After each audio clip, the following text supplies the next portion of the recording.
오늘 하나님께서 주신 말씀은 다니엘서 11장 20절에서 35절까지 말씀입니다.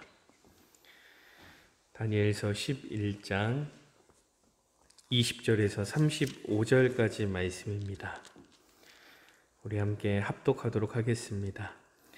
그 왕위를 이을 자가 압제 자를 그 나라의 아름다운 곳으로 두루 다니게 할 것이나 그는 분노함이나 싸움이 없이 몇 날이 못되어 망할 것이요 또 그의 왕위를 이을 자는 한 비천한 사람이라 나라의 영광을 그에게 주지 아니할 것이나 그가 평안한 때를 타서 속임수로 그 나라를 얻을 것이며 넘치는 물 같은 군대가 그에게 넘침으로 말미암아 패할 것이요 동맹한 왕도 그렇게 될 것이며 그와 약조한 후에 그는 거짓을 행하여 올라올 것이요 소수의 백성을 가지고 세력을 얻을 것이며 그가 평안한 때에 그 지방의 가장 기름진 곳에 들어와서 그의 조상들과 조상들의 조상이 행하지 못한 것을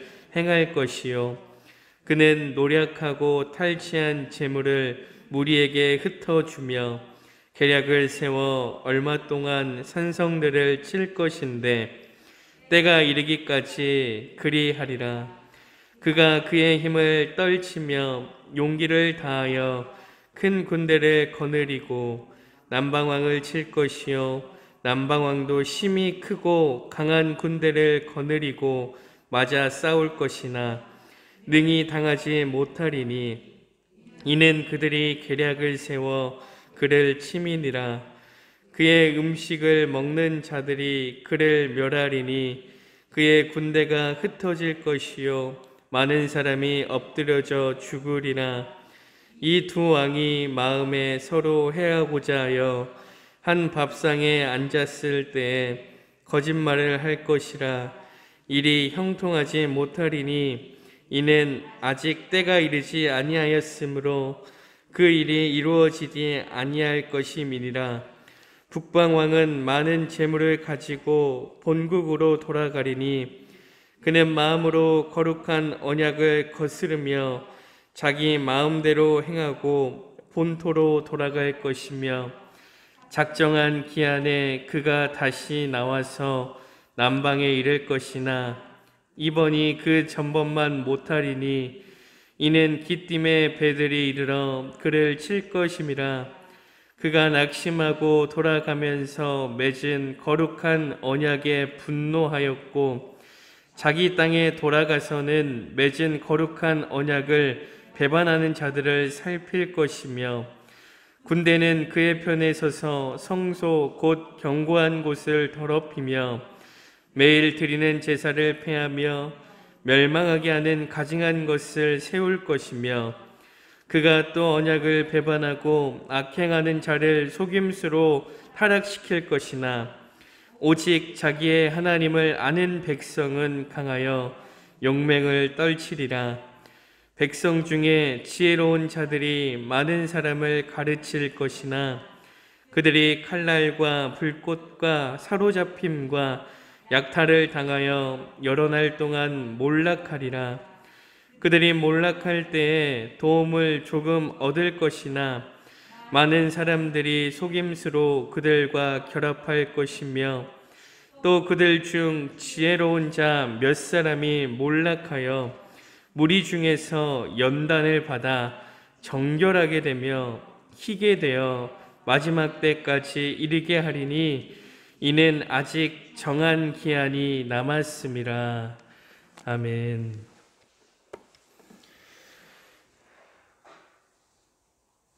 창세기 6장을 보면 하나님께서 사람의 죄악이 세상에 가득함과 그의 마음으로 생각하는 모든 계획들이 항상 악하다는 것을 보시고 하나님께서 심판을 작정하셨습니다. 그런데 노아 한 사람은 달랐습니다. 창세기 6장 8절에 보면 이렇게 말씀합니다. 그러나 노아는 여호와께 은혜를 입었더라. 모든 사람들이 홍수 심판으로 죽음을 맞이했습니다. 그러나 노아와 노아의 식구들은 하나님께 은혜를 입었습니다. 어떻게 노아는 다른 사람들과 다르게 은혜를 입을 수 있었던 것일까요? 창세기 6장 9절에 보면 노아가 하나님께 은혜를 입을 수 있었던 결정적인 이유가 나옵니다. 9절에 보면 이것이 노아의 족본이라 노아는 의인이요 당대의 완전한 자라 그는 하나님과 동행하였으며 노아가 하나님께 은혜를 입을 수 있었던 결정적인 이유는 하나님과 동행하였기 때문입니다. 늘 하나님과 동행했기에 그는 의인이자 당대의 완전한 자로 살아갈 수 있었던 것이죠. 그런데 이런 생각이 들었습니다. 이 노아가요, 하나님과 동행하는 것이 쉬운 일이었을까요? 믿음을 지키는 일이 쉬운 일이었을까요? 그렇지 않았을 겁니다. 노아가 살아가는 시대가요, 악이 판을 치는 시대였습니다. 악이 득세하는 시대였고요. 온 땅이 죄악으로 물들어 있던 시대, 그게 노아가 살아가는 시대였습니다. 이러한 시대 가운데 노아에게 들려오는 말들이 어떤 말이었겠습니까? 하나님 없어도 살 수 있다라는 말 아니었겠습니까?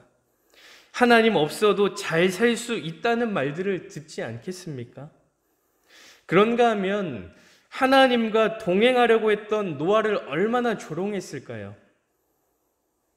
비웃고 손가락질하면서 요즘 시대의 트렌드에 맞게 살아가라고 콧웃음 치지 않았겠습니까?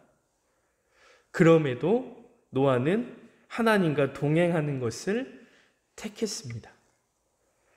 아무리 세상이 하나님 없이 잘 돌아가도, 아무리 세상이 하나님 없이도 잘 사는 것처럼 보여도, 그럼에도 노아는 하나님과 동행하기로 결심을 했었습니다. 그런 노아의 마지막 결론이 어떻습니까? 은혜를 입습니다. 모두가 홍수의 심판을 받지만 노아만은 은혜를 입었다는 겁니다. 그런데 이 노아의 이야기가 그때만의 이야기는 아닌 것 같습니다. 지금도 세상은요, 악으로 가득합니다. 악이 판을 치는 시대를 우리가 살아가고 있습니다. 하나님 없어도 살 수 있다고 자부하는 세상 앞에서, 하나님 없어도 잘 살 수 있다고 말하는 세상 앞에서 사람들은 요즘 시대의 트렌드를 따라 살아가야 된다고 말합니다. 그럼에도 하나님과 동행하겠다는 노아의 마음을 우리 성도님들은 가지고 계십니까? 오늘 본문에서도 세상은 하나님의 백성들을 가만 놔두지 않습니다. 먼저 그 당시 역사적인 흐름을 보면 20절에 왕 위를 이을 자는 이 안티오쿠스 3세 아들인 셀류쿠스 4세입니다. 그러나 그는 자신의 부하에게 암살을 당하고요. 그리고 셀류쿠스의 죽음 가운데 안티오쿠스 4세는 여러 속임수를 통해 조카의 왕위를 억지로 빼앗습니다. 그렇게 셀류쿠스의 왕조가 끝나고 21절부터 35절까지 이 안티오쿠스 4세와 관련된 말씀이 계속해서 이어져 나갑니다.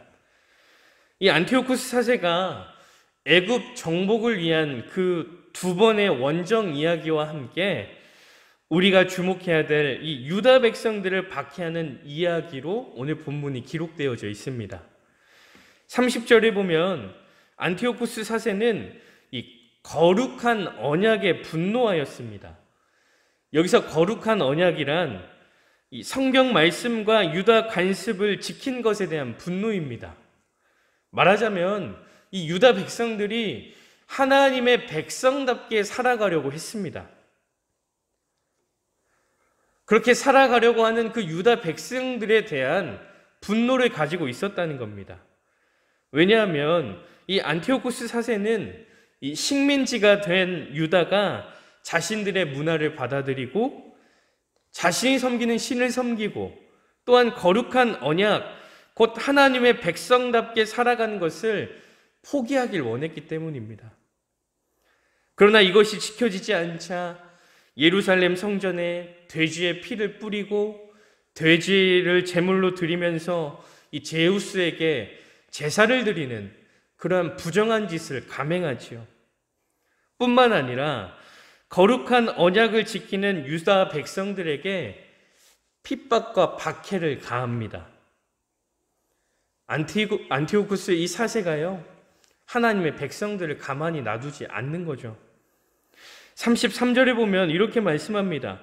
백성 중에 지혜로운 자들이 많은 사람을 가르칠 것이나 그들이 칼날과 불꽃과 사로잡힘과 약탈을 당하여 여러 날 동안 몰락하리라. 여기서 지혜로운 자들은 하나님을 따르는 자들을 말합니다. 근데 그들이 어떻습니까? 칼과 불길에 사로잡히고 모든 것을 빼앗기고 약해집니다. 사랑하는 성도님들, 하나님의 백성들이 모든 것을 잃고 약해집니다. 이러한 상황 가운데 안티오쿠스는 그들에게 뭐라고 할까요? 하나님의 존재를 부인하겠죠. 봐라, 하나님을 믿는 너희들의 꼴을 한번 봐라. 하나님을 믿지 않는 우리가 더욱 잘 살고 하나님 없이 더 잘 살 수 있다고 비웃고 조롱하지 않겠습니까?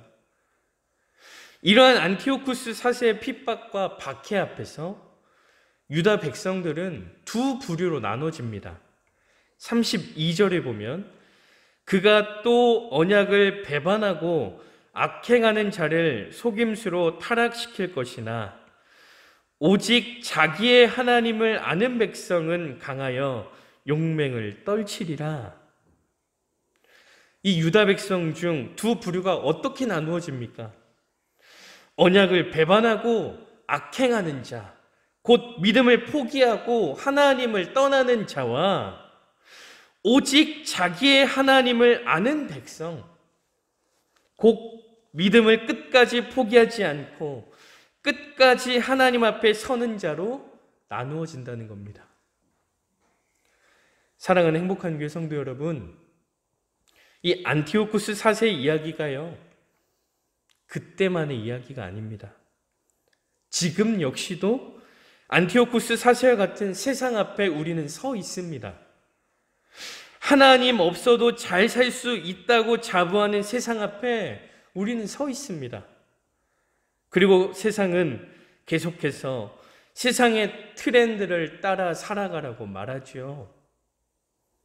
이러한 상황 속에 우리는 두 부류로 나누어질 겁니다.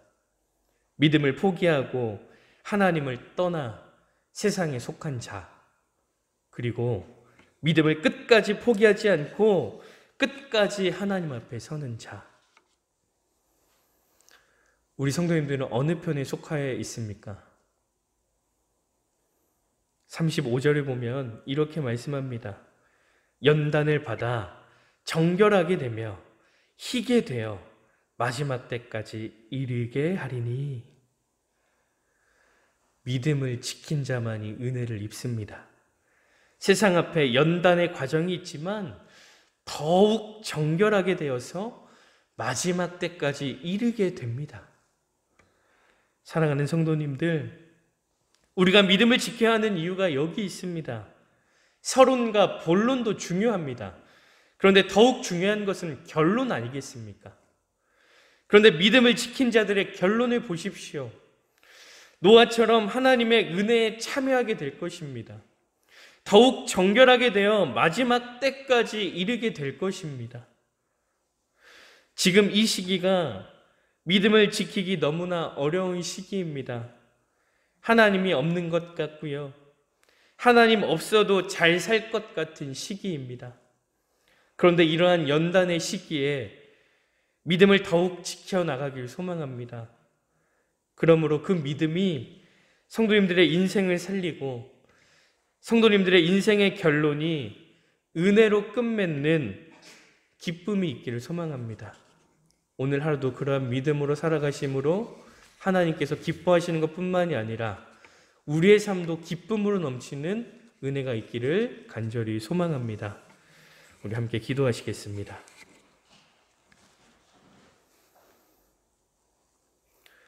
주님, 하나님 없어도 살 수 있다고 자부하는 세상 앞에, 하나님 없어도 잘 살 수 있다고 자부하는 세상 앞에 세상 사람들은 다 그렇게 살아가는 거라고, 때론 타협을 하고 때론 세상의 흐름대로 살아가야 한다고 말합니다.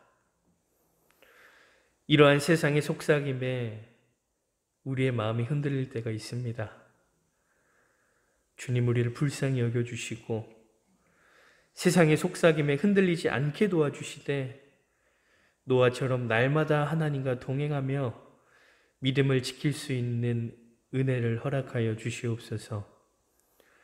그래서 노아처럼 그리고 끝까지 믿음을 지켰던 믿음의 조상들처럼 은혜를 입는 예수님의 사람들 되게 도와주시되 우리의 인생의 끝날까지도 주의 은혜로 물드는 믿음의 사람들 되게 도와주시옵소서. 주님, 너무나도 힘겨운 상황 속에서 온 땅에 복음을 전하는 선교사님들을 기억하여 주시옵소서. 코로나로 인해서 더욱 상황과 환경이 좋지 않지만 그럼에도 주님이 주시는 은혜와 능력으로 복음을 증거하는 데 부족함 없게 도와주시되 물질과 건강에 어려움 없게 도와주셔서 주의 선하신 일을 감당하는 데 조금도 부족함이 없도록 은혜를 더하여 주시옵소서.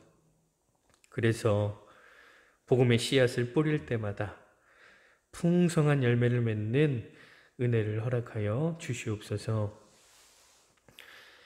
지금은 길이요 진리요 생명이요 부활이신 우리 구주 예수 그리스도의 은혜와 예수 그리스도를 통해 우리에게 영원한 생명을 주신 하나님 아버지의 크신 사랑하심과 우리가 이 땅에 살면서 예수님을 믿게 하시고 그 신앙 고백으로 이 새벽에 예배하게 하시는 성령의 함께 하심과 교통하심이 하나님이 없는 것 같아 보이는 세상에서 더욱 믿음을 지킴으로 노아처럼 하나님께 은혜를 입고 결국엔 감사와 기쁨이 넘쳐나는 은혜의 삶을 소망하는 사랑하는 우리 성도님들과 성도님들의 가정과 부모님과 자녀와 생업 위에 우리 교회와 민족과 저 북한에 있는 동포들과 지금도 해외 나가서 선교하시는 선교사님들과 그들의 가정과 사역 위에와